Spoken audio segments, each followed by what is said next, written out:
nggak suka nggak apa-apa, nggak sepakat itu hak tiap orang, tapi itu nggak boleh jadi alasan buat kamu nyakitin dia, baik perkataan, perbuatan, bahkan dalam pikiran pun juga nggak boleh. Jadi aku tidak menyangsikan nilai agamamu atau value-mu, tapi saat kamu nggak suka sama orang, itu bukan berarti kamu bisa ngatain orang atau nyakitin orang. Terus nangis gue.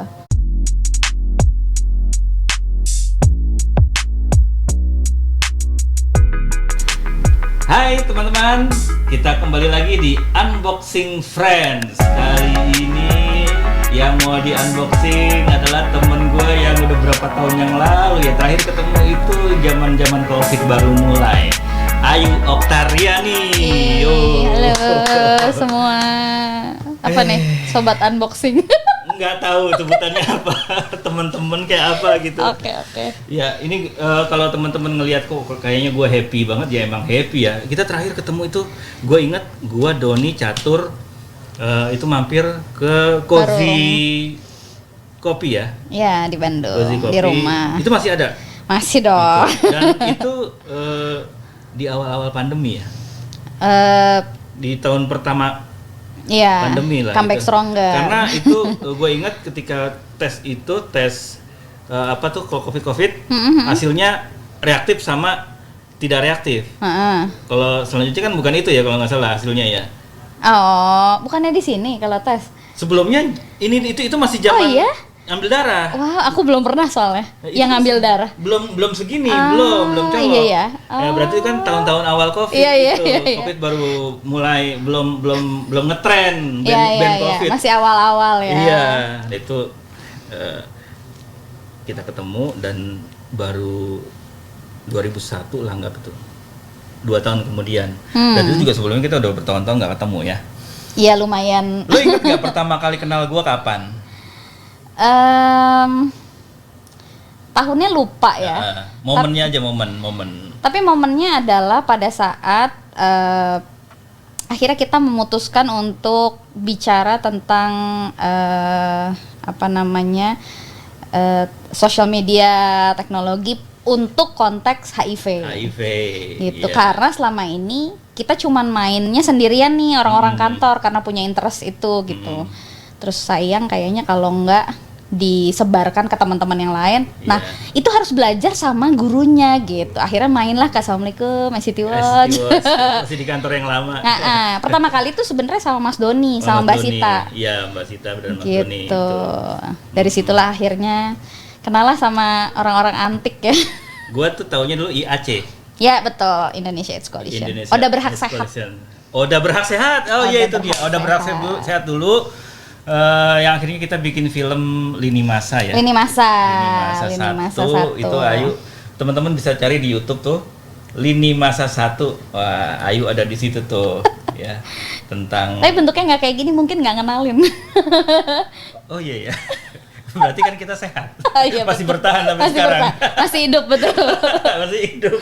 Gitu. Ya itu loh, tahun berapa tuh Lini Masa 1?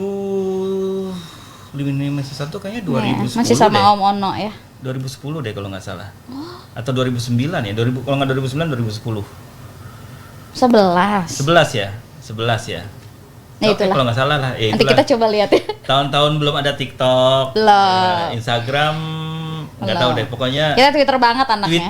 Hanya Twitter tempat kita berjuang dulu ya untuk menyampaikan misi-misi dari organisasi kita masing-masing. Betul. Gitu. Dan perjuangannya masih asik kok itu. Twitter tuh masih asik.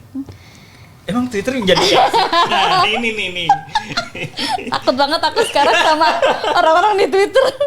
Takut diserang. Iya ya, kayak sekarang makin ganas ya. Iya, karena kebebasan informasi jadi nggak ke filter. Iya.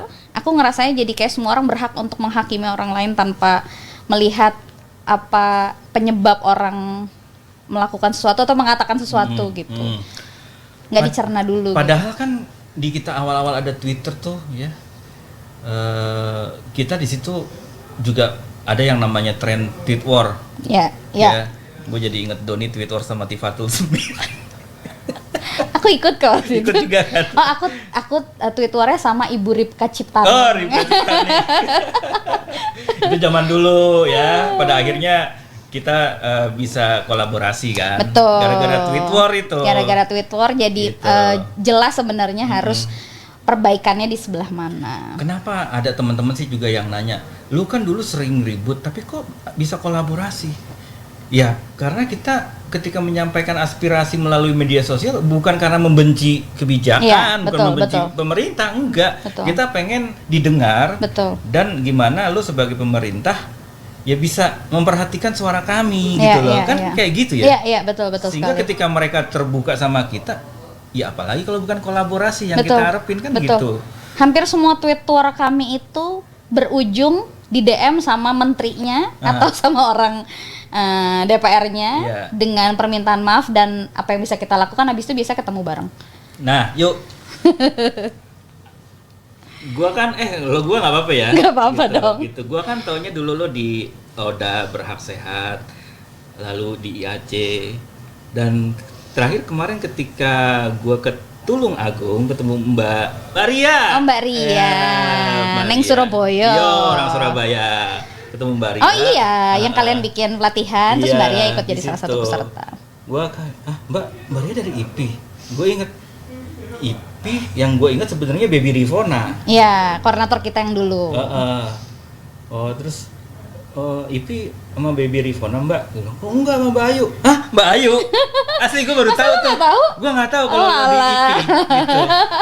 Wah, gue baru sadar di situ. Oh pas gue cek, iya lu IPI.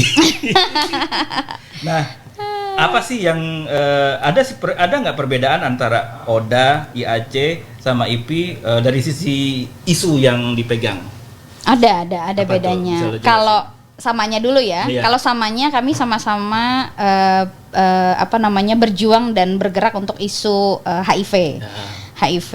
Tapi bersama IPI, Ikatan Perempuan Positif Indonesia itu kita lebih spesifik bicara perjuangan perempuan yang hidup dengan HIV dan terdampak HIV. Karena kan IPI itu jaringan nasional khusus buat perempuan HIV.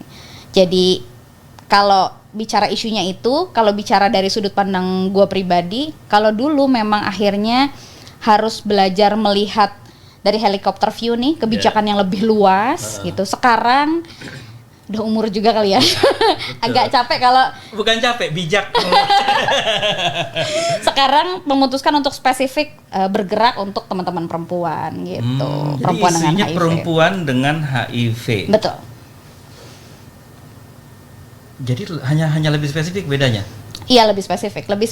Bahkan sebenarnya akhirnya bukan cuma perempuan dengan HIV ya. Jadi secara spesifik lagi juga akhirnya bicara soal anak-anak yang anak-anak dari perempuan yang hidup dengan HIV, Iya. karena ada juga di antara mereka yang anak dengan HIV. Terus bicara perempuan dengan HIV tidak hanya dalam konteks perempuan sebagai orang dengan HIV, tapi secara holistik. Oke. Kita harus lihat itu bahwa ya perempuan juga dapat kekerasan berbasis gender, kemudian dan lain sebagainya lah. Nah, pertanyaan gue selanjutnya juga adalah kayak resmi. Adalah tantangan yang lo hadapin ketika zaman Oda Berhak Sehat.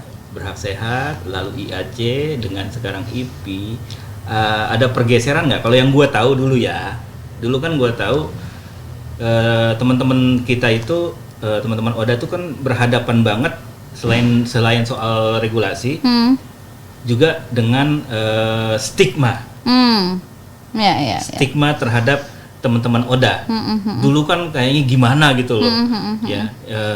Gue aja pernah ditanya jujur, ya. Ini gue ada temen gue yang tahu ketika yang gue habis kita ngisi teman-teman untuk bermedia sosial yang IAC keliling berapa kota, kan dia ngeliat di Facebook, dia nanya, bang, lo ngapain main ngumpul sama anak-anak Oda, lo HIV juga, lo nggak takut ketularan? lo nggak takut ketularan, Asli gitu. Loh, emang kenapa? Ih, kok lo mau sih? Ya.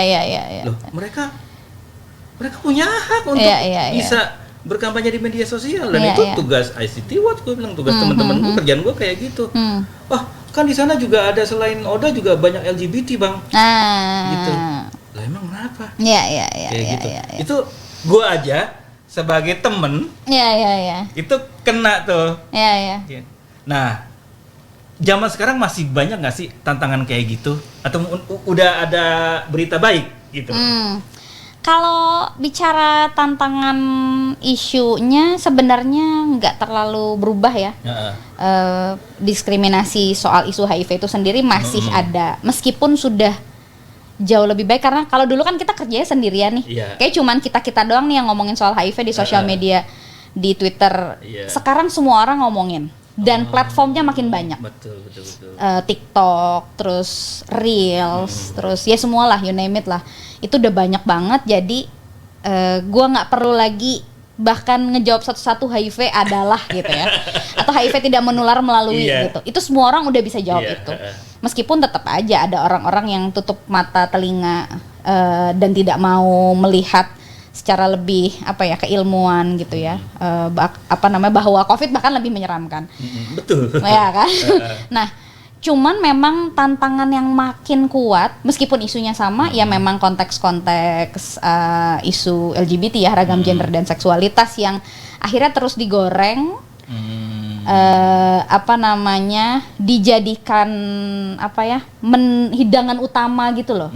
Jadi kalau bicaranya HIV pasti dihubungkannya dengan moralitas dan lain sebagainya. Padahal kalau kami yang ada di dalam isu HIV ini selalu akhirnya berprinsip kalau memang kamu mau fight buat hak asasi manusia, buat kamu merasa dirimu diminoritaskan gitu ya, kamu harus lihat juga orang-orang lain yang diminoritaskan gitu. Dan kita nggak bisa kamu nggak suka sama satu kelompok, terus itu jadi kamu jadi kayak punya kuasa untuk ngehakimin orang tersebut gitu. Maksudnya nggak suka nggak apa-apa, nggak sepakat itu hak tiap orang, tapi itu nggak boleh jadi alasan buat kamu nyakitin dia, baik perkataan, perbuatan, bahkan dalam pikiran pun juga nggak boleh nyakitin orang gitu. Jadi nilainya memang susah banget ya karena nilai ya, orang biasa naik motor kebut-kebutan terus lu suruh dia untuk tertib tuh susah gitu. Sama seperti kebencian gitu. Itu mengakar kuat gitu, dan itu challenge-nya untuk bicara soal HIV gitu. Dan sampai hari ini mau gue framing jadi I have to say this ya, gue termasuk kelompok yang paling mudah untuk diterima sebagai orang dengan HIV. Gue sebagai orang dengan HIV tuh paling mudah diterima. Kenapa? Karena gue perempuan dan gue ibu rumah tangga. Jadi orang masih bisa dengerin gue. Tapi pada saat gue udah mulai agak kenceng nih, tuh si Ayu tuh belain LGBT, gue sih nggak peduli ya, gitu. Jadi gue pegang nilai kebaikan gitu, gue bantu teman-teman untuk tetap mendapatkan informasi, tidak lakukan perilaku beresiko dan lain sebagainya. Nah tantangannya itu makin kencang sebenarnya, karena platformnya udah makin banyak. Iya. Dan ditambah lagi dengan sikap netizen kita yang semakin bebas mengumbar itu tadilah yang lo bilang makin serem itu ya. Iya. Gitu. Padahal ya isu HIV-nya malah sebenarnya much better sekarang, membaik. Iya. Akses layanan. Gue pikir akan kayak gitu. Gitu. Harusnya isunya membaik dong. Iya, harusnya gitu. Dan salah satu fakta yang kemudian gue dapat, Thailand, negara sebelah itu tuh jadi salah satu negara yang berhasil achieve ya goals nggak ada infeksi baru. Oh ya. Kita itu kenapa kemudian infeksinya masih nambah? Itu karena stigma diskriminasinya makin kencang. Jadi gimana orang mau tes, gimana orang mau berobat? Iya. Lalu mau datang ke rumah sakit juga diliatin ya kan? Betul. Lo ketahuan sakit diusir dari kampung lo, ya kan? Ya udah baik gitu. Ya kita belajar dari COVID lah. Iya. COVID bisa lo orang beradaptasi. Iya. Yang nularnya lebih cepat gitu. Gitu. Pada akhirnya dulu kan kayaknya orang kena COVID aja kayaknya mau batuk aja nahan diri tuh. Karena ketika gue pernah di halte busway, semua orang ngeliatin langsung mundur. Mundur. Ih anjir, orang gue kesel kacang. Iya, gitu benar. Gue lagi makan kacang. Mau batuk sampai gitu ya. Waduh, akhirnya iya, kebayang lah itu cuma COVID ya, apalagi teman-teman Oda ya yang memang ternyata masih ada ya. Gue pikir karena gue melihat perkembangan isu HIV ini makin baik. Iya. Yang gue lihat kan kayak gitu.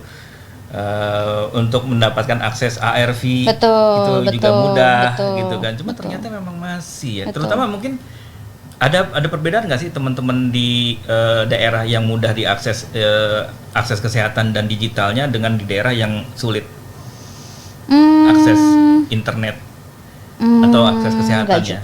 Enggak juga. Jadi kalau perihal layanan itu sebenarnya ini penyakit umum ya. Penyakit umum itu aku bilangnya adalah persoalan misalkan distribusi gitu ya, nggak ngaruh.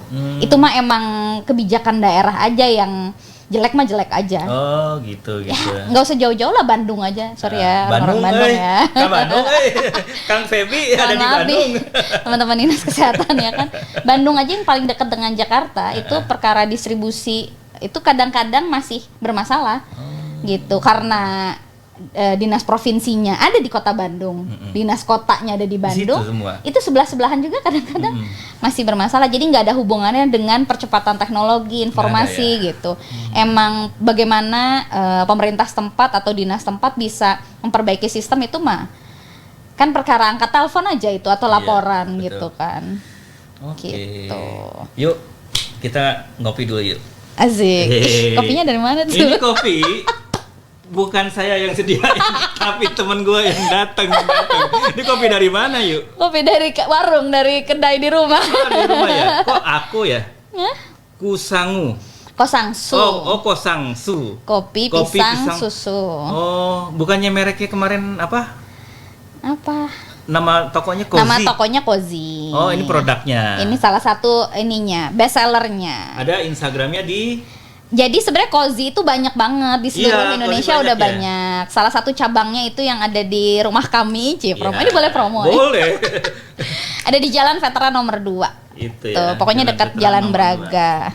Ini bagus gelasnya, aku mau. Unboxing friend. Mau pulang satu boleh nggak? Boleh asal mau dicuci dulu. Ya itu ya gelasnya unboxing friend. Ini bawa sendiri dikasih juga ya? Iya. Ini harus habis malam ini karena kan susu ya. Jadi nanti dibagi-bagi ya.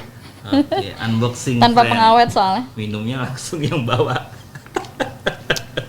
Lucu banget sih ini. Aduh. Sip. Kopi. Jadi kalau ke Bandung bukan cuman bisa ngopi, tapi warungnya aku bisa buat tempat diskusi. Jadi silahkan. Oh iya, itu juga cukup Betul. lebar ya. Ada ruang khusus sekarang? Ada di belakang. Ada backstage kita sebut. Tapi ruang utama di depan juga. Jadi kalau suamiku cari uang, aku buka ruang. Oh, iya. Bagus ya rimanya ya. Cari uang, suamiku cari uang, aku buka ruang. Gitu. Soalnya kalau ada anakku menyebarkan uang. Habisin duit. Soalnya kadang-kadang Mas, kalau teman-teman, ini aku sebutnya teman-teman ini aja deh, teman-teman yang memang baru tahu status HIV gitu ya. Mau ngobrol, mau curhat, kalau di warung orang kan jajannya bisa berkali-kali tuh, kasihan kan. Terus dia misalkan mau nangis atau mau mukanya nggak enak gitu karena perasaannya nggak nyaman tuh kan diliatin orang. Kalau di warungku barista semua sudah diajarin bahwa bikin kopi yang enak, senyum, apa yang terjadi di sini tuh none of our business. Gitu. Biarkan jadi, aja dengan kalau kita punya nilai simpan aja. Fokus kamu di sini lagi jadi barista yang the best. Gitu. Keren banget. Jadi mau datang teman-teman bebancian, lucu-lucu, berekspresi nggak apa-apa. Itu kan hak orang lain, kan nggak ganggu kita. Tapi yang keganggu pikiran lo aja. Anak-anak barista lo bisa tuh lo ajarin kayak gitu. Alhamdulillahnya bisa, gitu. Nggak ada yang punya nilai yang sangat tegas gitu, akhirnya dia keluar gitu. Enggak. Aku tahu banget ada orang-orang yang sangat homofobik pada saat aku ngomong. Terus mereka, ya juga ya Mbak, iya. Jadi aku tidak menyangsikan nilai agamamu atau value-mu, tapi saat kamu nggak suka sama orang, itu bukan berarti kamu bisa ngatain orang atau nyakitin orang. Terus dia kayak, iya juga ya. Gitu. Udah, fokus saya bikin kopi. Tuh. Iya sih. Tapi akhirnya mereka jadi belajar bahwa semua orang yang hadir dengan semua identitasnya dan ekspresinya, ya baik-baik aja, nggak ganggu. Betul. Dia cuma punya dia cuma butuh tempat buat ngobrol. Iya, pengen ngopi doang. Gitu kan. Terus kenapa kita kungkung mereka dengan penjara pikiran kita kan, dengan penjara nilai kita kan, kayak gitu. Betul. Kita harus bisa bebas atau merdeka dari penjara pikiran sih kalau menurut gue. Iya. Karena itu gue mengalami sendiri dulu. Gue pernah ini sebenarnya ya, ketika pertama kali gue harus ngisi teman-teman IAC dulu. Bagaimana itu perasaan Anda? Karena kan nggak tahu kan, pasti kan? Gue nggak tahu. HIV nih gitu. Iya. Gue nggak persoalan dengan HIV-nya. Oke. Gue persoalan dengan teman-teman yang yang gitu agak lebih feminin, ngondek. Gitu. Karena nggak biasa. Bukan nggak biasa. Gue pernah jadi korban pemerkosaan temen gue yang lelaki tetapi maunya jadi perempuan. Oke. Gue lagi nginep di rumah dia. Oke. Tiba-tiba ya gue kan nggak curiga dong teman. Iya. Tiba-tiba jam 1 malam gue sadar dan dia sedang di atas gue dan gue sedang dicium sama dia. Oke. Dikulum bibir gue. Oke. Langsung berantem. Oke. Gitu. Sejak itu gue sempat mengalami trauma irama kalau ngelihat yang kayak gitu. Oke. Dan selama gue nggak berhubungan, ketika baru sadar gue ada di forum IAC di depan dan lo harus berinteraksi dan gue harus berinteraksi sama mereka dan ada teman-teman yang bilang abang keren banget ya dan itu ya pasti langsung men-trigger dirimu, betul. Itu gue sempat freeze. Iya pasti itu loh, karena kejadian traumatis. Betul. Cuma kan gue mikir itu kan gue bukan berhadapan dengan si bangsat teman gue itu. Gitu. Ini kan beda orangnya. Apalagi gue lagi jadi narsum nih. Gitu. Bisa berantakan nih perform gue. Kenapa? Gue sempet blank tuh. Gue lagi ngomong apa sempet blank. Pasti. Gue ngomong apa ya? Pasti.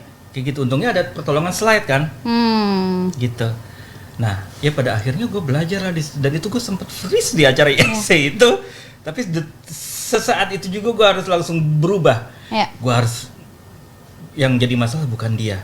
Yang jadi masalah adalah gue harus lepas dari penjara pikiran gue, penjara trauma gue terhadap yang kayak gitu. Nah ini yang penting ya Mas. Aku I'm very sorry tentang apa yang pernah menimpamu. Tapi ini yang juga harus dipahami oleh masyarakat luas bahwa pertama yang Mas MT rasakan itu valid kemarahannya dan ya orang itu emang brengsek aja. Dia tapi yang brengsek. Betul, kita tidak bisa mengeneralisir bahwa setiap orang yang melakukan kejahatan semacam tadi itu sama seperti orang-orang yang lain. Let's say misalkan orang yang melakukan itu memang dia adalah gay, let's say ya. Tapi kan tidak semua gay berperilaku seperti itu. Nah sayangnya memang Indonesia nggak bisa. Indonesia pasti pukul rata dan aku salut dan berterima kasih padamu karena bisa bijak untuk berpikir cepat mengatasi trauma karena harus here and now, harus present, harus kerja nih gue nih gitu. Dan gue harus tetap bisa bijak, tapi aku kebayangin sih itu traumanya nggak nyaman banget. Iya pastilah. Gue ngomong apa ya? Gitu kan? Iya. Dan perasaanmu valid, kemarahanmu valid. Gitu. Iya. Gue hanya ngambil pelajaran gitu. Kita harus harus bisa merdeka dari kebencian yang memenjara kita gitu. Betul. Itu sih yang gue alami di situ. Gue belajar langsung tuh dari teman-teman IAC tuh. Iya. Dan memang kita tuh di Indonesia kita nggak dilatih kan. Jadi kalau kita sudah tidak suka itu pukul rata. Gitu. Kalau udah kita marah, ya udah kita memenangkan ego dan amarah kita tanpa bisa berpikir panjang gitu. Jadi itu learning by doing-nya lama banget sih. Jadi tapi saat itu emang gue harus belajar cepat sih. Saat itu mengkondisikan. Ya mungkin hanya gara-gara ada di situasi yang beda mungkin kalau gue jadi audiens ya. Gitu. Tapi nggak cuma dirimu ya Mas. By the way, ini yang juga menurutku teman-teman yang nonton ini juga harus paham bahwa kami pun, saya pribadi yang ada di circle HIV pun itu setiap hari pada saat pertama kali ya. Saya kan sudah 14 tahun di isu HIV ya, sudah hidup dengan HIV 14 tahun. Awal-awal tahun 2 tahun pertama tuh selalu shock ya. Melihat sesuatu tuh shock, mendapatkan informasi baru, melihat sesuatu tuh pasti shock kayak ini apa lagi nih gitu. Ketemu sama orang yang beragam, ekspresi yang beragam, terus kalau aku bisa sebut beda nilai, itu beda banget kayak kok bisa sih dia begitu gitu atau dan aku cuma tidak mendiskreditkan 1-2 kelompok ya, itu banyak banget.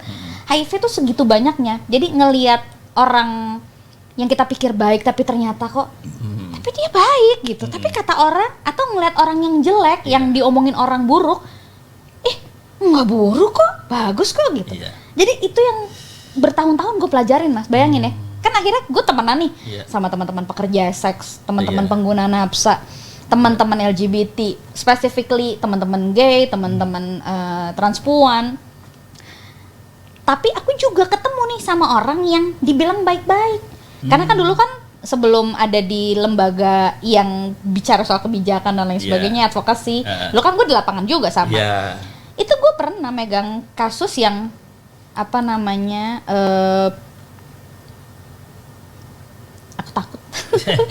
Pokoknya dia apa namanya, atribut agamanya kuat sekali. Secara appearance, penampilan kelihatan sekali gitu ya, soleh banget gitu. Bukan soleh solihun ya? Bukan, maaf nih bang ya kan. Pokoknya kelihatan alim gitu ya. Atau sebenarnya tidak hanya konteksnya satu agama ya, orang-orang beragama lain gitu yang memang soleh banget gitu, yang beragama sekali. Itu juga kemudian ternyata mereka beresiko gitu, bahwa HIV ini udah nggak pandang bulu gitu. Nah challenge-nya adalah bininya banyak. Jadi dokter manggil gue untuk yuk nanti tolong bantu ya, istrinya harus cek semua. Lu bisa bayangin, jadi gimana ya, dulu tuh berpikirnya kayak gitu. Jadi kita nggak bisa bilang orang baik tuh baik, orang jelek tuh jelek. Kadang-kadang nggak gitu. Baik buruk tuh relatif banget. Dan baik buruk nggak ada hubungannya dengan orang sakit apa. Betul, itu. Jadi nggak ada hubungannya gitu. Kalau orang emang lagi sakit ya itu karena memang dia berisiko aja. Tapi bukan berarti dia orang jahat. Betul. Gitu. Dan lagi-lagi apa namanya, orang yang kamu pikir jahat, kamu nggak bisa ngelihat hanya dari luar. Benar. Gitu. Dan itu yang aku pelajarin akhirnya 14 tahun kayak temen gue banyakan teman-teman LGBT kayaknya. Iyalah. Dan mereka jadi orang-orang menurutku ya teman-teman paling baik yang justru banyak nolongin gue. Oh. Iya. Dalam susah dan senang ya, pada saat anak gue meninggal, pada saat gue kena bencana gitu ibaratnya, yuk lu butuh apa? Itu justru teman-teman yang gitu. Bukan berarti juga kemudian teman-teman gue yang enggak ada di circle HIV nggak baik ya, tapi ternyata kita membuktikan bahwa persepsi gue salah. Persepsi orang terhadap teman-teman LGBT itu kan buruk ya. Enggak bos, mereka orang juga, gitu. Gue ingat ada satu kejadian ya Mas ya. Ada salah satu teman transpuan meninggal, lalu kemudian dia sebatang kara ya, cuman tinggal sama ibunya dan mereka orang miskin sekali. Itu yang ada di pikiran kita, gimana caranya dia bisa kita tolong supaya pemakamannya selesai. Terus kita konfirmasi sama ibunya, Bu, ini kita makamkan secara apa? Laki-laki aja boleh, oke, kita hargai keinginan keluarganya, karena kan kita nggak dapat last wish juga kan. Itu satu. Terus ini gimana ya? Oke, cari ambulans. Yang nolongin ya udah teman-teman di lapangan yang kayak gitu-gitu. Sampai pas mau masukin ke liang lahat, kan nggak ada keluarga ya. Tahu nggak yang gendong siapa? Teman-teman jangki, pengguna nafsa yang tahu nggak? Masih pada pedau-pedau gitu. Lu bisa azan nggak? Bisa deh, tapi lagi mabuk ini nggak apa-apa. Tapi beneran lo azannya. Jadi yang makamin dia, ya Allah. Itu orang-orang baik itu yang nemenin.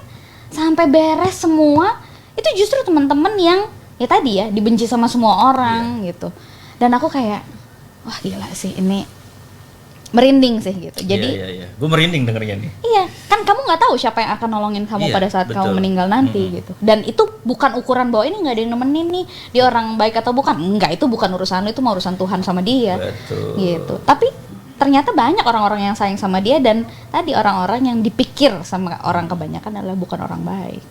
Iya, masyarakat kita ini tuh terbiasa apa ya, ngebacotnya itu nggak ngotak gitu loh. Kayak contoh lah kejadian sedih kemarin tuh, anak yang overweight itu loh, meninggal kan.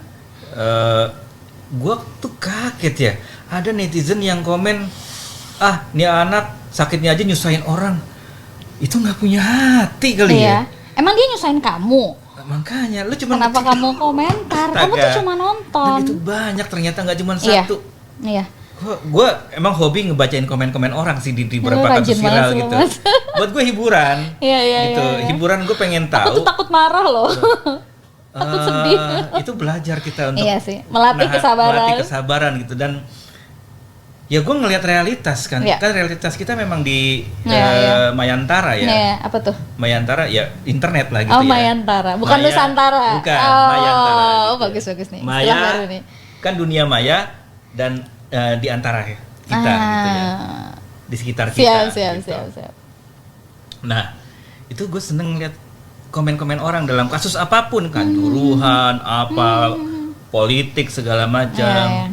Nah, sampai yang kemarin yang kasus meninggalnya si anak itu ya, ada komen yang gokil banget loh itu, sampai ini anak meninggalnya aja nyusahin orang gitu kan. Ya Allah. Padahal orang-orang yang nolongin belum tentu ngerasa kesusahan loh. Lah iya. Betul. Tahu deh kamu. Makanya aduh itu netizen. Makanya wajar ya Microsoft tuh sempat bilang netizen Indonesia itu paling tidak sopan se-Asia Tenggara. Iya loh. Dia itu. bisa. Aduh. Jadi yang menariknya ya netizen Indonesia antara bisa ngejatuhin dan ngehancurin dengan cepat atau akhirnya digunakan untuk naikin pamor dengan cepat. Betul itu dan juga tinggal bikin konten soal Indonesia aja. Pernah gue juga bikin konten yang gue bilang netizen kita tuh lebih hebat daripada BIN loh. Loh, kasus Alun Triambodo itu Iya. yang ngungkap semuanya netizen loh itu. Ya. Apa? Yang Biasanya ini Rubicon, enggak biasanya apa hashtagnya apa Twitter please your help gitu. Iya, betul. Please do it your magic. Iya. Itu netizen kita Ya, sih. ya. Ya plus minus lah ya. Kita nggak Ya. kita ngomong kayak gini bukan berarti netizen gua nggak selalu bilang jelek, nggak betul. sepenuhnya sepakat dengan Betul. pernyataannya Microsoft. Microsoft itu kan bilang spesifiknya yang dianggap nggak sopan tuh karena pertama yang nyebarin hoax, Betul. yang sara, Betul, yang melakukan betul. diskriminasi, yang kayak gitu. Tapi untuk good things juga banyak banget dan Banyak kita sudah banget. ngebuktiin banyak hal ya Mas ya. Aduh, banyak banget tuh. Gua tahu tentang kampanye HIV aja, gua taunya dari Ayu nih, yang waktu itu masih zaman Oda tadi kan. Iya, masih Oda itu Beras dari ya. Twitter. Betul. Tek, Oda apa nih? Terus Iya, ada iya. apa Blood for Life for ID. Life ID Ha-ha. dulu gitu kan. Itu gokil, koin untuk Prita. Iya, betul. Itu zaman-zaman dulu, anak-anak sekarang mungkin nggak tahu ya koin untuk Prita apa ya gitu ya. Kalau dulu kalau another HIV issue tuh teman-teman Rumah Cemara. Ya. Bikin apa mereka hashtag 1000 Cemara. untuk satu buat ngumpulin duit biar bisa main bola di Homeless World Cup. Oh iya, itu juga keren banget. Itu gokil loh itu, sampai Iya loh. main bolanya tuh gua sempet lihat tuh Rumah Cemara tuh. Sampai akhirnya dibantuin sama Kick Andy kan, Iya. karena vibes gitu. Kalau nggak salah orangnya Feby deh yang gua kenal. Kenal nggak lo? Kayaknya gue kawinin habis itu. Itu gue ketemunya di Twitter loh. Oh iya? Sama dia. Oh gitu. Bener-bener. Jadi kalau ada sinetron ternyata suamiku adalah teman Twitterku. Tapi sebelumnya tweet war sama Feby. Enggak dong. Ngomong nih, Enggak. sorry Kang gitu kan. Gue jadi Enggak. ngomongin Feby Aduh, gitu. itu sama-sama campaign, terus kita support, terus kok kocak ya orangnya di Twitter gitu. Kan dia dari dulu sampai sekarang konsisten. Kalau nggak ngomongin bola, jokes bapak-bapak. Jadi dulu kan belum ada istilahnya jokes Betul, bapak-bapak. Itu betul. sudah dilakukan sama dia. Oh. Gitu. Jadi itu membuat saya kayak Pasti dia dari bapak jok bapak-bapak ya. Bukan bapak-bapak. Bapak bapak pakai CK. Gitu. Bapak-bapak. Kang Feby sehat terus ya lo. Gitu. Sekarang Ini- udah pakai ini kacamata plus. Oh ya. Akhirnya sudah Oh, accept, iya. sudah accept dan ya ini kayak gini Ya, nih. ini gue juga. Kalau gue progresif. Progresif. Gitu. Cuma iya, ya iya. kadang-kadang gue suka pegel, gue lepas terus Iya, aja. iya. Dan kalau gue lebih parah sih. Sama apa tuh? Kalau Kang Feby kan pakai kacamata, baru pakai kacamata plus. Ha. Kalau gue sering lupa kacamata gue mana ya. Padahal nyangkut di sini. Ada di sini. Harusnya taruh dekat handphone, jadi bisa di miss call. Iya ya, betul. Bener, jadi kalau hilang udah pasti deket handphone. Oke, yuk. Gimana Mas? Kita kan tadi udah ngomongin isu-isu tentang gimana perjuangan lu di isu SIP ya. Gue tuh juga sempat menjadi penggemar lu Takut. dalam hal Dalam hal? mandala. Oh alah, ya Allah. Ih, gue seneng banget loh. Cuman gue nggak pernah order aja. Ya ampun. Gitu. Jadi Anda memperhatikan. Itu gue Gimana? bikinnya buat gue tuh rumit gitu loh. Iya rumit. Buat gue orang yang bikin puzzle aja itu rumit dan gue nggak suka dengan kerumitan itu. Tetapi gue menikmati hasilnya dan gue menikmati prosesnya.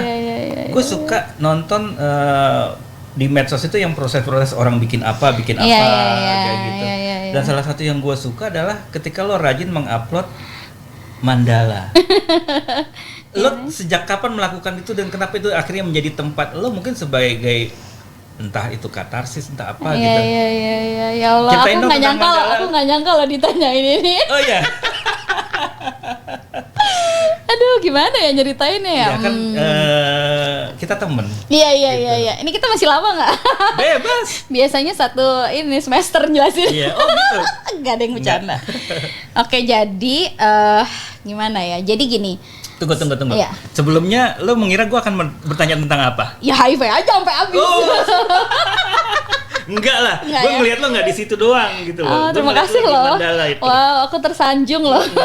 Gitu. Iya. Oke. Jadi gimana ya? Jadi gini, mandala itu sebenarnya menurutku akhirnya jadi salah satu bagian perjalanan hidup yang tidak terduga. Kayak gue nggak pernah ngerencanain itu sama sekali, gitu. Aku tidak punya background belajar menggambar secara spesifik, baik di universitas maupun les-les nggak ada. Meskipun dari kecil senang banget ngedudel-dudel nyoret-nyoret gitu. Nah, jadi bisa mandala tuh tiba-tiba, Mas. Woi. Iya.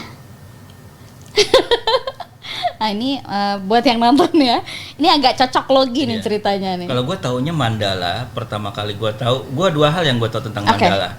Pertama adalah pendekar ada di komik. Oh my god. Namanya mandala. Zaman komik gue SD dulu tuh mandala. Iya, gue pernah denger gitu. tuh. Yang kedua itu adalah spiritualitas yang gue dapatkan dari sebuah karya musik dari Kitaro di Jepang. Aku dia akan cari itu. Ada satu lagu dia yang judulnya Mandala. Oke. Gitu. Nanti coba aku kasih linknya. Aku jadi pengen denger. Kitaro. Dan gue sangat menikmati musik itu dan membuat gue tenang. I see. Gitu. Iya. Nah, mandala yang lebih buat itu apa? Iya, jadi itu tahun 2016 kayaknya ya. Segituan tuh. Gue hamil dengan semua perencanaan persiapan karena gue HIV positif harus disiapin.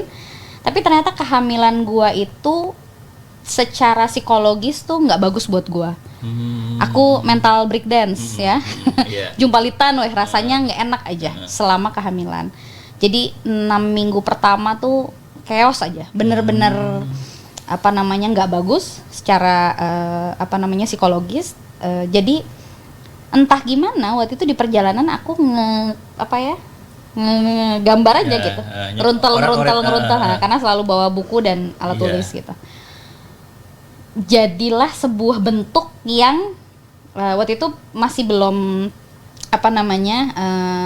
sejajar ya, belum seimbang, belum simetris gitu. Terus ya gitu aja gitu. Cuman itu gambarnya di mobil. Jadi kita lagi mau ke bengkel, terus aku gambar, terus aku bilang, kok rasanya gue enakan ya, hati gue enakan ya.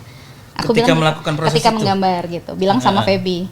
Oh ya udah, beli aja ini alat gambar yang proper supaya lu bisa gambar yang benar. Waktu itu belum tahu namanya mandala.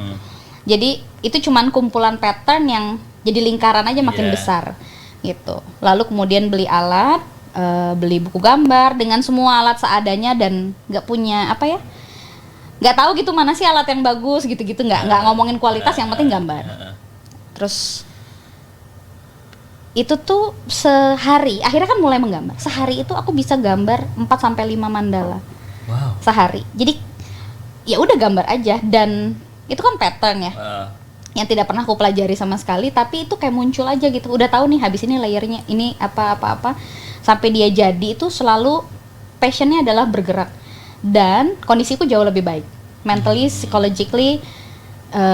nggak muntah-muntah, nggak moody gitu ya. Jadi lebih bisa beradaptasi sama orang dan ya udah kayak apa ya? Aku bilangnya kayak kesirep gitulah. Ya udah teret gerak aja gitu. Nah, singkat cerita, menggambar sampai melahirkan, terus kemudian Tuhan berencana lain, anak yang kulahirkan tidak selamat, bukan tidak selamat ya, tidak bisa bertahan hidup karena paru-parunya tidak berkembang. Terus udah selesai. Aku nggak gambar lagi. Aku ngelihatnya mungkin dua hal ya, karena memang satu waktu itu masih kehilangan, kedua terus mau ngapain juga lagi gini kok, malah ngelakuin kayak gitu-gitu gitu. Udah aja selesai, lalu ketemulah sama seorang kawan. Ada kawanku yang memang dia anaknya memang agak lucu ya. Dia hobinya perzodiakan ceritanya. Dia itu lagi ngundang teman-teman seniman untuk merespon bacaan zodiak. Jadi judul dia punya semacam showcase, tapi showcase di internet ya, bukan pameran langsung. Teman zodiak bercerita, seniman bertindak gitulah. Nah waktu itu dia datang ke aku, dia minta aku untuk gambar mandala untuk Taurus, zodiak Taurus. Terus aku bilang, gua kan Libra, kenapa gua gambar Taurus? Terus dia bilang, yuk mandala tuh Taurus banget. Oh gitu, menurut dia mandala tuh Taurus banget kata dia. Aku nggak ngerti lah waktu itu. Oke lah gitu. Jadi aku gambar waktu itu mandala dan nggak lingkaran ya. Aku bikin kepala simbolnya si Taurus ya. Taurus lah yang kayak kambing. Gitu mah gitu ya. Masuk. Nah bikin. Nah output dari si project temanku itu tuh ada podcast, ada karyaku, lalu ada artikel soal prosesnya. Nah dia juga riset akhirnya. Disitulah kemudian aku tahu bahwa mandala tuh bukan sembarang aktivitas. Wah itu pada saat gue dengerin itu mas, nangis gue. Itu magis loh itu. Karena dia cerita bahwa asalnya mandala itu adalah di Tibet. Iya betul. Di Tibet, dan mereka yang bikin mandala itu bukan orang sembarangan. Yang bikin mandala itu monks, betul. Biksu-biksu. Biku. Dan mereka itu bikin dalam proses rangkaian ibadah. Betul. Jadi mereka naik gunung, mereka pecah batu, dihancurin jadi pasir, lalu diwarna dengan warna natural, terus mereka bikin pakai tangan, bukan pakai pulpen kayak gue ya, pakai tangan, dan diameternya tuh enggak 15 cm, 2 meter, 3 meter, dan kayak satu hole gitu. Dia bisa bikin 12 biji. Kayak mural gitu exactly. Juga ya. Selesai bikin, dan itu berundak ya. Jadi ternyata mandala bagi orang Tibet itu universe, simbol semesta. Jadi mereka biasanya mandalanya itu ada timur, barat, selatan, layer 1 tuh ada penjaga gitu. Jadi ada ceritanya tuh.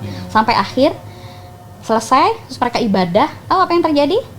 Setelah selesai ibadah, itu mandala berpasir yang ada 12 biji lebih itu disapu mas. Disapu, dimasukin ke ember, terus dilarung ke laut. Ini hasil risetnya temanku yang diceritakan padaku. Terus aku diem, terus apa hubungannya sama gue gitu. Aku masih kayak gitu kan. Terus dia bilang, ini mah cocok loginya gue aja ya Yu. Jadi pertama setelah dia baca riset, dia membaca chart zodiaknya almarhum anakku. Pertama, kayaknya lo nggak ngeh ya gitu. Kita nggak ngeh ya. Kenapa? Aku bilang, anak lu tuh Taurus. Jadi almarhum anakku itu Taurus. Jadi Miguel itu Taurus. Itu satu. Wow, itu terkait dengan kegiatan selama hamil itu mandalaan exactly. Ya. Terus kedua, dia bilang, nah gua duga yang menggambar mandala selama lu hamil itu bukan lu. Itu energinya anak lu yang mempersiapkan lu bahwa nanti tiba waktunya dia tidak akan bersama lu. He will go and dia akan menyiapkan lu untuk let go. Mandala itu bekal lu untuk let go. Nangis gua. Wah, heboh. Kenapa? Karena habis gua habis anak gua meninggal itu, ya gua belajar untuk bermandala lagi, tapi prosesnya beda. Itu nggak alami dan keluar gitu.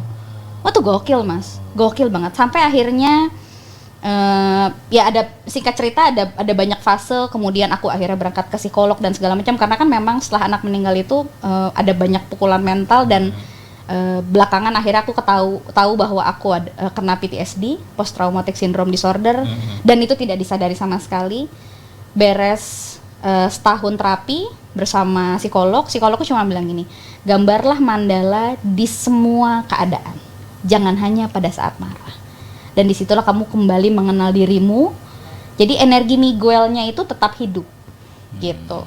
And surprisingly sampai hari ini berarti udah mau 7 tahun. Itu mandala bener-bener nganterin gue ke hal-hal yang semua mimpi gue tuh dikabulin ya lewat mandala.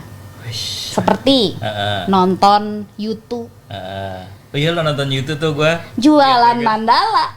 Jualan mandala ya kan, itu ya. Kalau kata orang, kenapa nggak minta duit sama suami lo? Gue nggak gitu orangnya, Mas. Jadi ini kan buat kesenangan gitu. gue. Gue dapat duit dari mana? Beli tiket pesawat. Gue jualan mandala, Mas. Mandala itu yang selama gue hamil itu gue jual. Ada nggak ya? Meskipun pakai hashtag biasa, sosial media power ya kan. Dong. Tuh bantu Ayu beli tiket YouTube gitu. Jual mandala. Dan mempertemukan gue sama banyak kebaikan dan keajaiban lain yang akhirnya gue gambar mandala sampai hari ini dalam hal yang lebih serius. Jadi kalau udah mulai butak gitu gue, atau lagi happy banget, jadi akhirnya memang biasanya 2 atau 3 layer per hari. Jadi yang penting ngerungkel aja gitu. Yang penting gue bergerak, nggak boleh berhenti. Tapi yang menarik juga, akhirnya kan gue memutuskan untuk setelah kan gue nggak jualan ya, terus banyak orang ngajak collab, gue juga nggak mau. Karena jadi beda rasanya. Jadi beda, benar. Di visualnya tuh jadi beda, nilainya jadi beda. Bukan soal duit ya. Betul. Kalau malah bahkan kata teman-teman seniman gue, lu tuh nggak bisa ini nih ngehargain karya lo gitu, murah banget. Ya, buat gue kalau orang punya duit 5 juta mah ngapain beli karya gue gitu. Lu hidupin diri lo aja dulu gitu.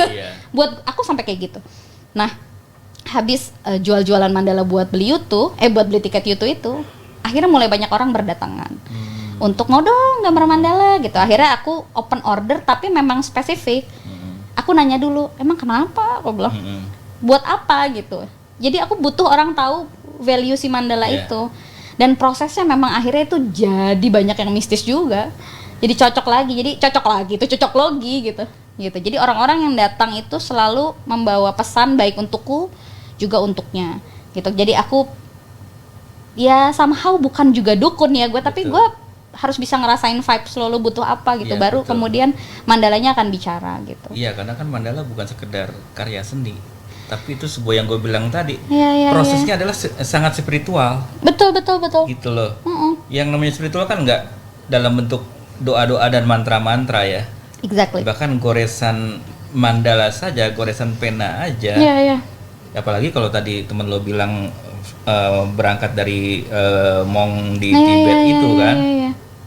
Ya itu gue ngelihat mandala itu damai, dapat damai. Betul. Walaupun ternyata setelah lo jelasin tadi nggak akan ada artinya ketika lo memaksakan diri untuk membuat tanpa ada feel yang harus masuk dulu ke diri lo ya. Betul. Gitu. Betul. Dan yang memang kulakukan sekarang akhirnya memang jadi meditatif kalau sekarang. Gitu. Jadi kalau udah mulai hektik banget atau udah kosong banget, aku daripada main pasti mandalaan. Gitu. Susu murni nasional.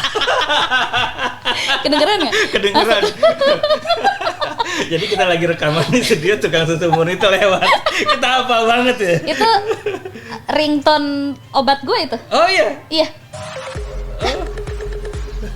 Itu dia. Iya. Itu dia, ringtone gue. Itu ringtone-nya ya? Susu murni nasional. Tapi di remix. Nah, gitu. Jadi dan ternyata mandala itu bisa dijadikan sebagai mungkin terapi ya. Ya. Buat nggak cuma lu sebagai artis mandalanya gitu, seniman mandalanya. Bukan seniman sih ya. Itu ya apalah, terserah lah, bebas lah. Lebih ke Hmongnya sih gitu ya. Gitu ya. Buat orang yang ngelihat juga itu meditatif banget. Meditatif banget gitu. Satu hal yang rumit tapi kok dilihatnya damai. Gitu. Gue ketika lihat mandala-mandala di scrolling Ayu, gue bilang, gue selalu terngiang lagu Om Mani Padme Hum. Itu Om Mani Padme Hum itu mantra Buddhis. Gitu. I see. Gimana menyebut yang Maha Kuasa. Iya. Gitu. Ya. Selalu hadir. Iya. Ketika dia hadir, semua masalah selesai. Ya. Gitu. Ada beberapa mandala yang hanya bisa dikerjakan di waktu-waktu tertentu. Tergantung rasanya. Tuh, dan ya itu ya. Wallahu alam lah. Aku sih menikmati banget prosesnya dan senangnya karena akhirnya memberi manfaat buat banyak orang ya. Iya. Gitu. Dan mengantarkan itu tadi perjalanan spiritual tadi. Tuh. Ya itu yang namanya perjalanan spiritual kan tidak melulu yang sifatnya ritual-ritual. Ya. Ya, mungkin bagi sebagian orang ya ritual itu adalah sesuatu yang spiritual, perjalanan spiritual adalah sesuatu yang sifatnya sangat ritual. Iya. Oh, ini ada satu cerita yang buat gue nih juga, wah ini gue aja kaget ya. Jadi pada saat pandemi, ceritanya gue berkenalan dengan, jadi ada temanku yang memang bekerja untuk salah satu company yang ada di bidang art tools ya. Yeah. Toolsnya alat-alat seni, salah satu yang terbesar di Indonesia. Lalu mereka sedang mencari seniman-seniman yang tidak populer, artinya bukan yang followernya banyak, yang namanya besar, yang secara akademik dia disebut seniman, tapi lebih punya value. Nah lalu dipilihlah gue gitu. Gue bilang ya tapi follower gue tuh bahkan 1,000 aja belum di IG gitu ya. Enggak si owner nggak ngeliat itu. Tuh, lalu kita dikasih art tools, diajak berkarya bersama, sampai akhirnya kita ketemu lah. Bapak mau ketemu tuh pengen ngobrol gitu. Jadi gue datang lah ke pabriknya, ketemu sama dia, terus dia tanya persis seperti lo kok bisa sih gambar mandala, ceritanya gimana? Jadi gue ceritakan lah semua. And then si Pak owner itu menangis, menitikan air mata. Bukan menangis deras ya, menitikan air mata. Terus dia langsung kayak, lo tau nggak? Tadi tuh gue ceritakan sama lo, gue baru bikin produk. Dia bilang gitu. Wah ini gila sih dia ngomong gitu. Kenapa Pak gitu? Jadi dia bikin kuasnya itu, bulu kuasnya itu tidak menggunakan bulu hewan. Jadi kebanyakan kuas kan menggunakan bulu musang. Jadi ini cruelty free dia bilang gitu. Jadi tidak menyakiti animal. Terus udah gitu, kuas gua ini itu namanya adalah nama anak gua. Terus dia teriak. Lo tahu nama anak gua siapa? Dia teriak, Miguel dipanggil. Jadi nama anaknya Miguel. Jadi pas dia datang gua yang diem. Terus dia keluarin tuh kuasnya. Ya si bapak dalam hati gua, mati dah gua dah. Patah-patah deh gua. Itu gua berusaha untuk bernafas dan tidak menangis kan ya. Akhirnya gua menitikan air mata juga. Kayak we meant to meet, dia bilang itu. Kita harusnya memang ketemu. Miguel lah yang mempertemukan kita. Kan gak ada yang nyangka anaknya dia namanya sama anak gue sama kan.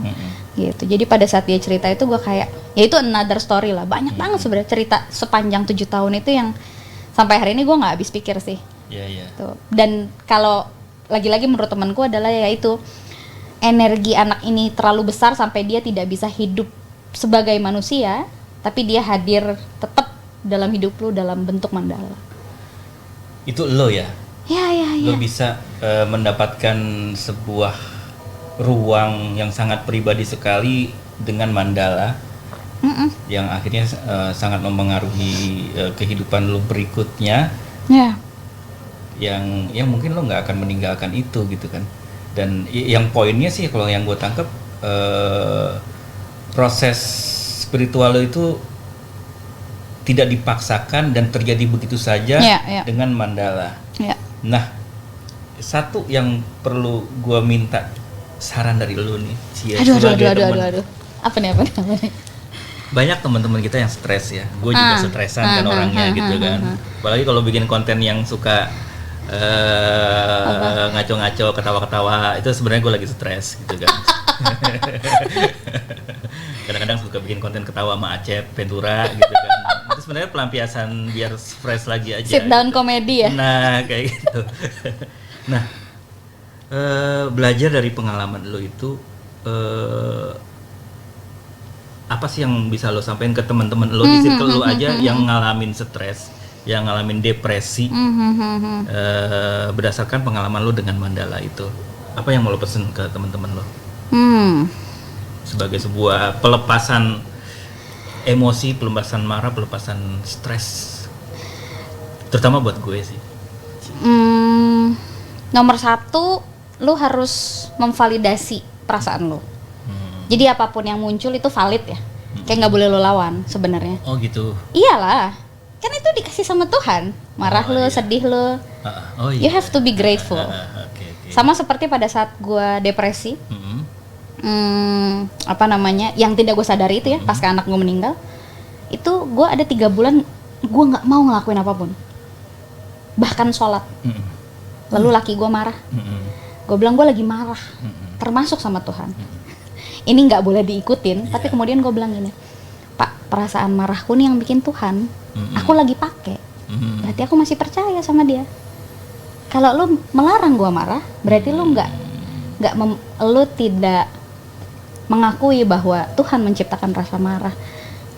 Tambah marah laki gue cabut. Maaf ya saya. pernah gelok gue kayak gitu. Jadi nomor 1 lu harus validasi. Jadi jangan dilawan. Kenapa? Karena semakin lo lawan, sepengalamanku yang juga bersama dengan teman-teman yang juga punya banyak persoalan dengan stresnya. Gue nggak bisa bilang juga kesehatan mental lah terlalu berat gitu. Stresnya atau depresinya, lelahnya, burnt outnya, itu kan dilawan terus. Yang ada udah bukan cuma mental, fisiknya hancur karena dilawan kan. Gak apa-apa, gue nggak apa-apa gitu. Jadi pertama lo harus kasih ruang buat semua emosi lo, bukan mengelola ya. Ini belum tahapan mengelola. Masih hanya validasi. Iya, gue marah. Iya, gue sedih gitu. Iya, gue kecewa gitu. Kenapa? Karena dengan kita mengakui perasaan kita itu, dia nggak nyerang balik. Ngerti nggak sih? Kayak kalau menurut gue dia jadi lebih tenang, marahnya tenang. Karena akhirnya gue diakuin nih, gue diterima sama si empunya tubuh. Ini kalau pengalaman gue pribadi. Jadi kalau gue udah mulai ngaco nih, udah mulai marah, itu biasanya gue akan duduk. Jadi gue, ini teknik yang gue pelajari dari psikolog gue ya. Gue meditasi, gue masuk ke ruang marah gue marahnya di dalam.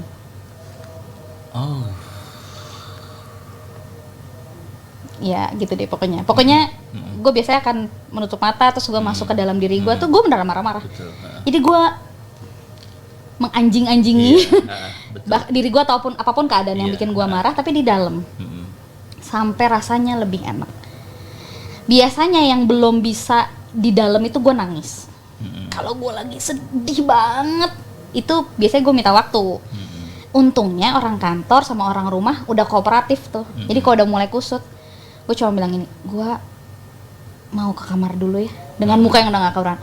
Anak gue jadi gue masuk kamar terus gue nangis kedengeran wah gitu, tutupin pakai bantal. Dan circle lo udah paham. Ya, termasuk di kantor. Dan nggak ada yang, tapi udahannya enak banget. Jadi memang harus kasih ruang. Itu nomor 1. Nomor 2, menurutku yang juga paling penting adalah, jadi gini kan, kadang-kadang kita tuh self diagnose ya. Iya. Apalagi di TikTok itu banyak tanda-tanda ADHD. Iya, itu. Lu lihat satu itu muncul terus tuh kan. Jadi afirmasi, wah iya nih gue ADHD. Itu nggak boleh. Jangan pernah self diagnose. Jangan pernah self diagnose, jangan pernah self meditate. Nggak boleh ngobatin sendiri, nggak boleh ngediagnosa sendiri. Paling enggak konsultasikan dengan expert. Menurutku wajib untuk tadi ya datang ke profesional. Jadi kalau lo depresi terus lo ke psikolog tuh bukan aib. Dulu gue ngerasa itu aib. Ya kan, aduh gue gila dong gitu. Wah sakit dong gue. Tuh dulu pikiran gue gitu mas. Sampai gejala itu timbul. Lo tau gak kenapa gue akhirnya ke psikolog? Karena gue mulai merasa aneh. Lo bayangin ya, gue kan kerjaan gue sosialisasi HIV segala macem. Di hotel tempatnya enak. Lo masuk ruang hotel nih, buka pintu hotel. Itu ruangan hotel tuh baunya bau ruang operasi mas. Dinginnya dingin ruang operasi, bau obat. Gue tutup dong pintu, gue lari ke kamar mandi, cuci muka. Apaan nih? Dan itu terus muncul tuh. 1. Terus gue baru sadar bahwa gue selama beberapa tahun itu tidurnya duduk. Gue gak berani tiduran. Karena gue takut. Karena terakhir gue tiduran terus gue bangun anak gue meninggal. takut gue ternyata. Jadi itu baru kelihatan, baru kebaca. Lalu gue kontak teman gue yang sudah biasa ke psikolog, terus dia cuma ngomong, yuk lo ke psikolog deh, nggak apa-apa, check in aja istilahnya dia, check in aja. Nanti kalau lo nggak nyaman lo boleh cabut, karena kan cocok-cocokan.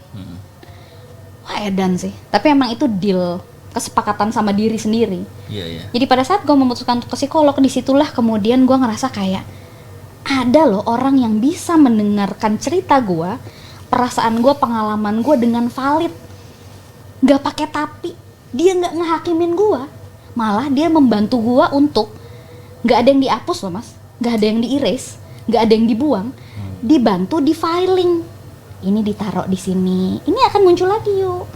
Tapi nanti pada saat muncul, lu bertindaknya menyikapinya seperti apa. Psikolog tuh membantu kita filing, memprioritaskan emosi mana yang harus kita gunakan saat ini. Pada saat itu muncul, triknya seperti apa. Seeking professional help is not a sin, bukan dosa. Sama aja kayak lu cek gula darah bro, deg-degan. Pas tahu, gue deg-degan gara-gara jarumnya sih. Jadi cari profesional. Kan ada anggapan gini yuk, misalkan gue lah ya, gue pengen ke psikolog, gitu. Ini mungkin bukan cuma gue yang ngalamin kayak gini ya. Yang pertama, gue nggak kenal sama dia. Terus ngapain gue cerita? Dia nggak kenal kalau gue lagi marah bener kayak gimana. Dia nggak kenal kalau gue lagi sedih itu kayak gimana. Terus kenapa gue harus cerita sama dia? Dia siapa? Dia bisa apa? Lo ngalamin kayak gitu dulu nggak? Iya banget. Terus kenapa lo bisa lepas? Lalu kan gue ngobrol sama temen gue dulu kan. Temen gue ngomong ini, ya lu sama aja ngapain lu ke dokter? Dokternya ngasih obat lagi gitu. Terus ngediagnosa lu lagi gitu. Lu percaya sama dia? Ya ini sama aja kayak gitu. Jadi sebenarnya yang lu berdamai itu bukan sama dokternya, bukan sama psikolognya, tapi sama diri lu sendiri. Jadi itu persepsi lu semuanya yuk. Oke. Jadi lu jangan dilawan gitu. Jadi lu seuzon boleh nih, tapi datang aja dulu. Jadi datang tuh one step. Pas ternyata bisa nih, itu another step. Jadi pelan-pelan aja. Jadi kalau ada istilah apa ya, one day at a time, ini bahkan lu pendekin lagi. Per 2 jam lu bisa accept nggak sama hidup lo, sama perubahan yang terjadi pada saat lu ke psikolog. Itu yang gue hadepin. Jadi pada saat ketemu dia, terus dia memperkenalkan diri, itu gue masih seuzon tuh, masih apaan sih nih gitu kayak masih gitu. Gue pasti juga akan begitu. Iya, sampai akhirnya setiap gue ngomong dia mengucapkan terima kasih. Baik juga nih orang gitu. Gitu. Iya.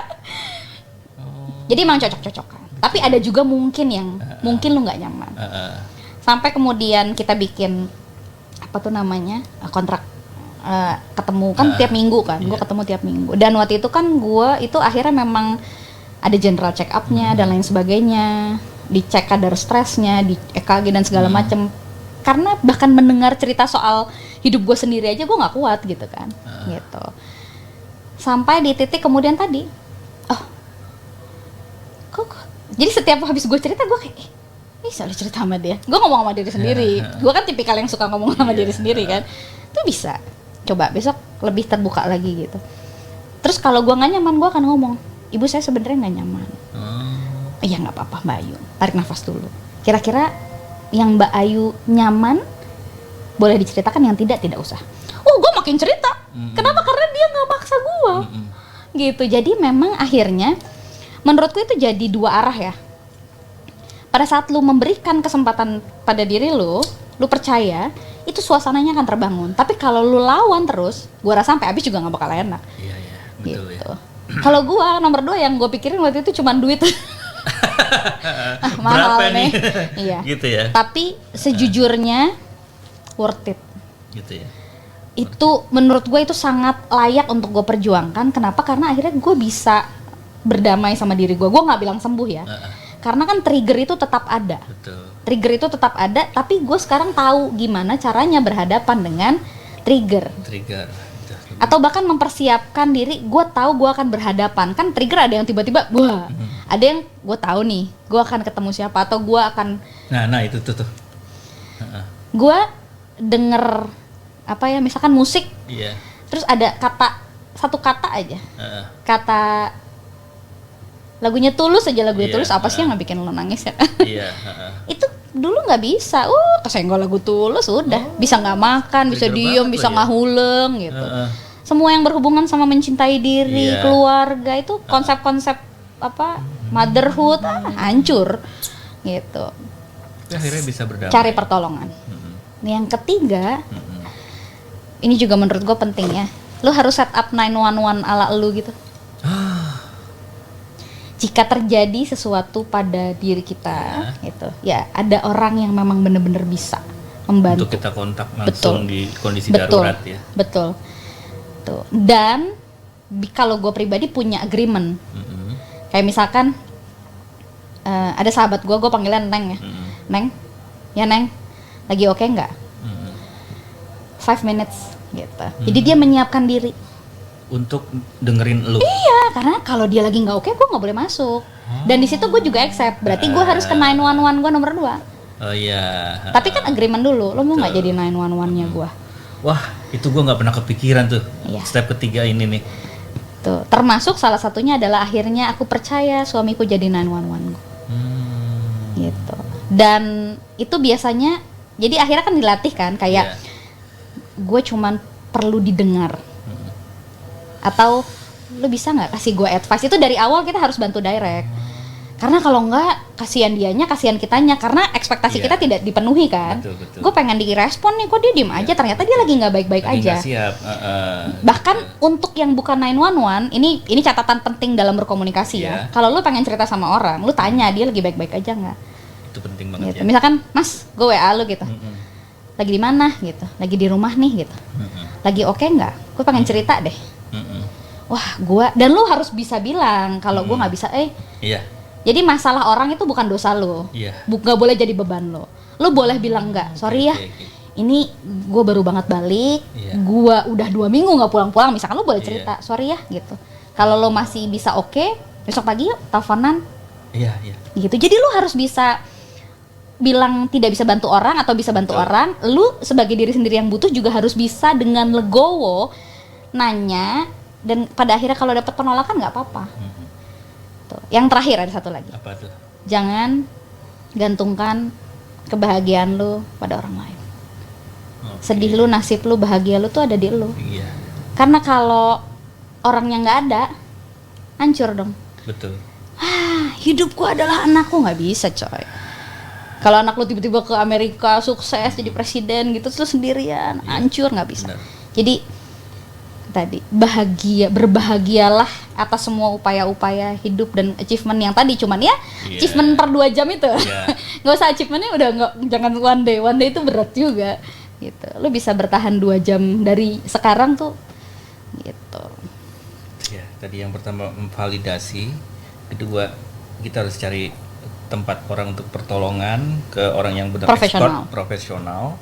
Yang ketiga adalah 911 terdekat yang sangat terdekat. Yang keempat adalah kita harus tidak bergantung terhadap siapapun ya.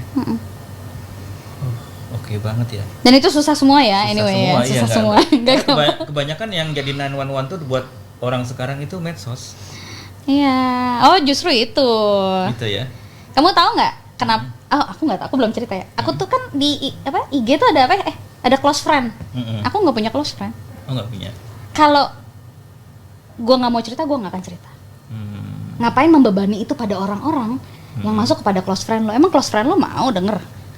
Iya juga ya. Sama seperti Emang lo pernah konfirmasi? Sama harus mengkonfirmasi dulu bahwa dia siap jadi close friend untuk siap jadi 911 kita. Gitu ya. Even di sosmed, emang lo pikir enak denger orang sumpah serapah? Kalau gue kan ada orang sumpah serapah, gue accept nih. Tapi kalau gue udah mulai enak, gue mute. Dan itu kan fungsinya sosial media, betul. Jadi disediain kok mute juga. Gue sadar betul, suatu hari kalau gue akan bikin close friend, gue akan konfirmasi sama dia bahwa halo, aku mau bikin close friend nih. Gue berencana untuk seperti itu. Tapi gue belum kepikiran karena. Tapi benar juga loh, itu benar harus minta konfirmasi dulu. Iyalah. Kita nggak main masukin aja. Bisa jadi itu rahasia. Gue jadi close friend, emang gue merasa close sama lo. Bisa jadi itu rahasia terbesar dalam hidupnya dan lu melihat. Iya. Lu pikir kita baik-baik aja denger, padahal sebenarnya kan tahu-tahu ada screenshot. Disebarkan. Wow. Janganlah. Gitu. Jadi kalau emang nggak mau diceritain nggak usah. Gitu. Tulis aja di diary. Iya ya. Kalau masih punya diary. Kalau nggak blok, tapi nggak usah dikasih tahu sama orang-orang. Iya, blok pakai ini private. Ember. Kalau zaman dulu diary itu menolong banget sih buat gue. Betul. Itu novel pertama gue itu adalah konversi dari diary. Kalau punya novel gue nggak tahu sih mas. Hah? Lo nggak tahu? Mana sih? Ada di bawah banyak. Serius? Iya. Itu novel pertama Gila. gue. Aduh, 2007 dulu tuh. Aku kapan ya mau nulis nggak jadi nih. Tapi lo bisa menciptakan yang dahsyat yuk. Mandala itu buat gue dahsyat.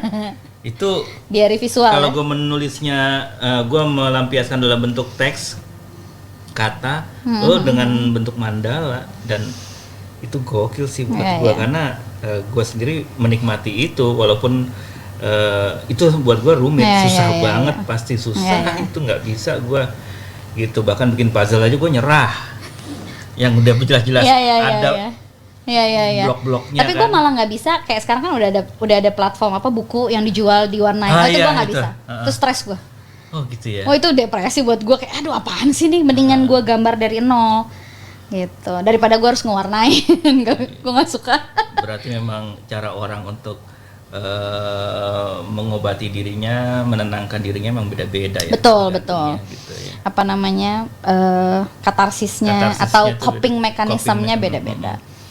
Nah ini gue di tahun ini jadi pasca PTSD gue tertangani ya, gue nggak bilang sembuh ya. Itu gue rutin check in.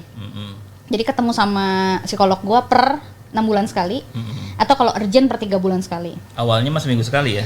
Dulu seminggu sekali. Wow, jadi dari 3 bulan ke 6 bulan sampai kemudian di akhir tahun kemarin gue bilang gue tahun ini mau belajar nggak bergantung sama lo. Oke. Jadi gimana? Gue mau naik sepeda aja kalau gue udah mulai sumpek. Kenapa? Karena akhirnya ya tadi gue ternyata bisa dibantu sama endorfin. Jadi kalau udah naik sepeda happy banget. Enak gitu, perasaannya enak. Meskipun harus tetap hati-hati ya. Dan jangan pakai earphone kalau lagi naik sepeda. Oh gitu? Ya bahaya, nanti kalau ada mobil, ada klakson atau ada suara-suara kan harus tetap steady gitu, lo harus aware sama jalanan, sama segala macam gitu. Gua per tahun ini ya itu akhirnya memutuskan untuk olahraga untuk supaya si tubuhku bisa belajar mendengarkan dirinya sendiri. Oke, yuk. Insyaallah aman. Thank you ya. Terima kasih. Ini kayak ini ya, menjelang pilkada ya. Oh, iya ya, mau 2024 nih. Iya. Oke, yuk, makasih. Siap, ya. Thank you ya.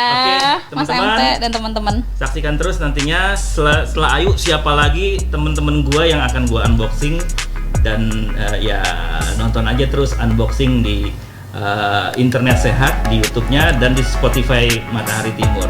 Oke, yuk, sekali lagi thank you. Sama-sama Mas. Sehat selalu.